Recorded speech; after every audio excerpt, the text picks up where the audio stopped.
In my first talk with the college faculty on August 19, 1993, I shared these thoughts.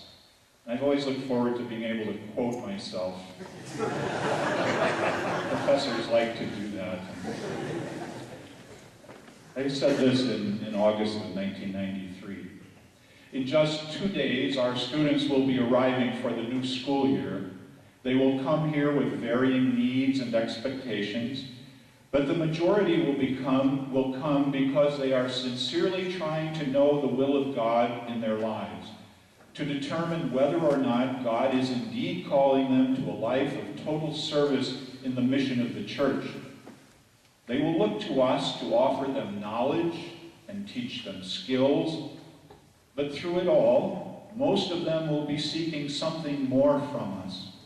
Without asking explicitly, without even knowing how to formulate the questions, they will seek to learn from us whether the SVD dream is worthy of belief, whether it's a dream big enough to absorb one's talent and energy, and ultimately whether it's a dream worthy of one's whole life and commitment.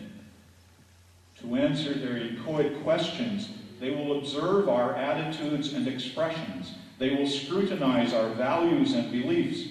They will note how well we care for and support one another. They will measure our concern for those outside our walls. Each of us faculty members has a different, unique contribution to make to Divine Word College. Each of us beholds the dream from a somewhat different perspective. But this morning, that morning in August 1993, I want to ask each one to commit in his or her own way to strive for a deeper understanding and appreciation of the SVD Divine Word College mission.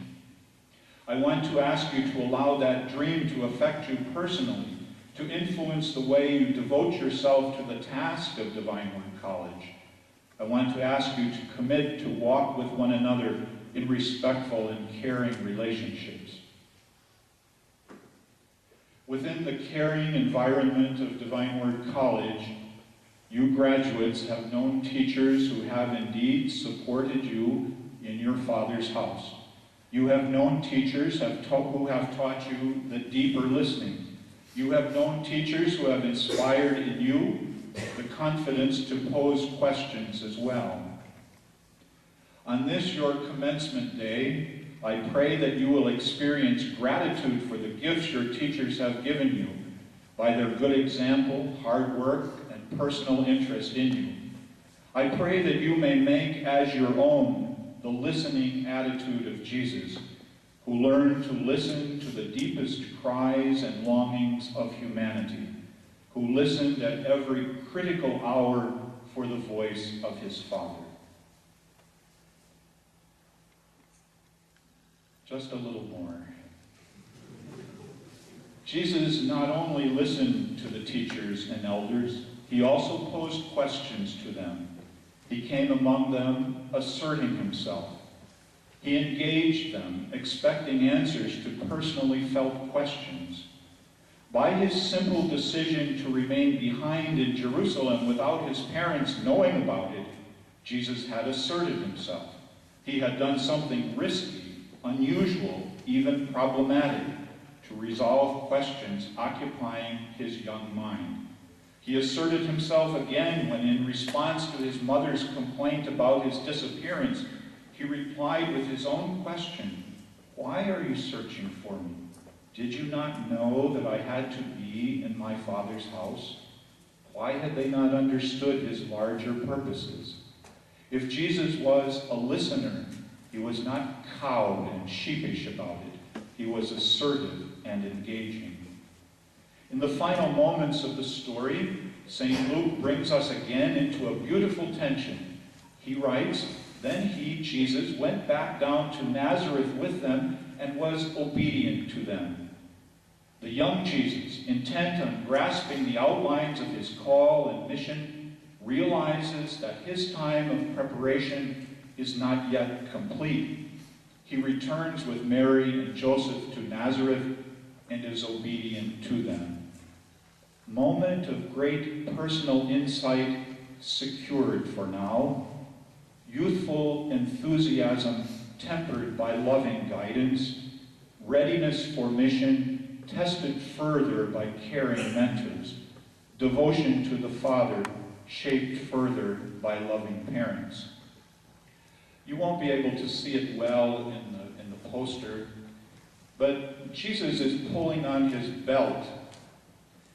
When men sat down to relax, they loosened their belts. When they were ready to get about their work and their task and their mission, they pulled their belt up. In this painting, Jesus is pulling up his belt. He's ready to move in this moment of the painting. He's ready to get on with the mission. And then, of course, the realization, the time is not yet. He's too young. He's not fully prepared. On this, your commencement day, graduates, I pray that you will rejoice over the care your recruiters, formation directors, and spiritual directors and deans have offered you over the years.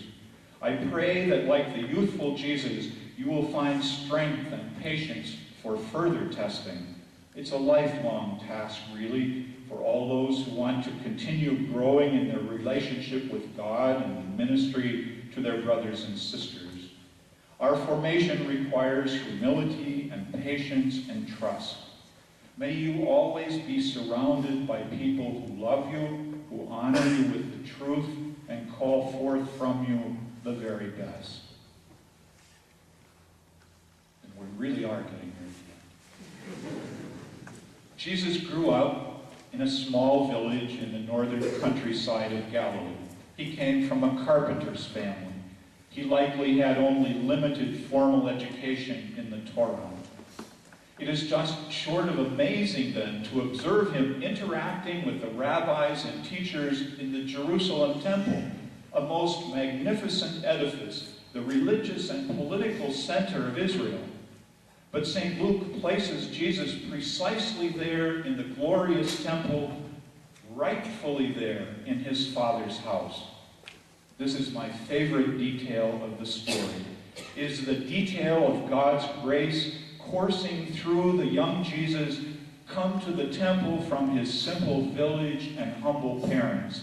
It is the detail of God's upending conventional expectations and choosing the weak to confound the strong.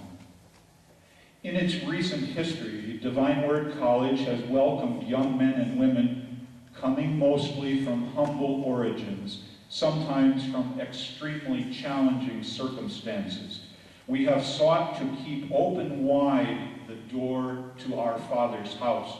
We have sought to welcome all who are searching the deeper mystery of their lives, who are listening obediently for God's call to serve others. We do so responsibly as we must, but also generously and confident of God's goodness. On this, your commencement day, I pray that you graduates will rejoice in the ways God has surprised you during the course of your studies, how God has shown you that you can be more than you once thought you could be. I pray that you will live in full confidence of your right to take your place in your Father's house.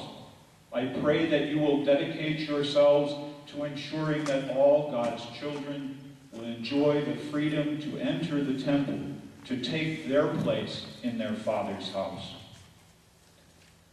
Please allow me now to conclude where I began almost 18 years ago on September 30, 1993. I get to quote myself one more time. I said then, as I became president of Divine Word College, I pledged to work with the Board of Trustees, with the administration and faculty, with the staff and students, with our friends and benefactors, so that through a quality program of intellectual, psychological, and spiritual formation, we can present to an often tired and troubled world young men, and now we can say women, like Jesus of Nazareth, as wise as serpents, as innocent as doves. Young men and women who will reach out eagerly but sensitively across racial and cultural barriers to clasp the hands of others in friendship. Young men and women full of energy and compassion, staunch in their commitment to truth and justice. Young men and women who can transform the pain of their own experience into a healing ointment for the wounds of others.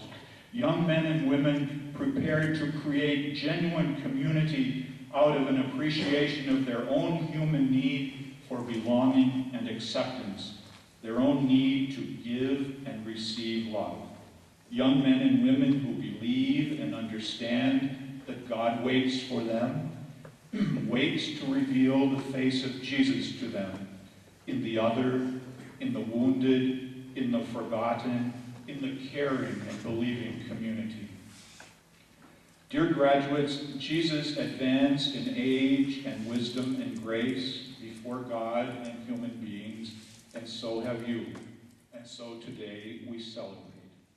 Thank you very much.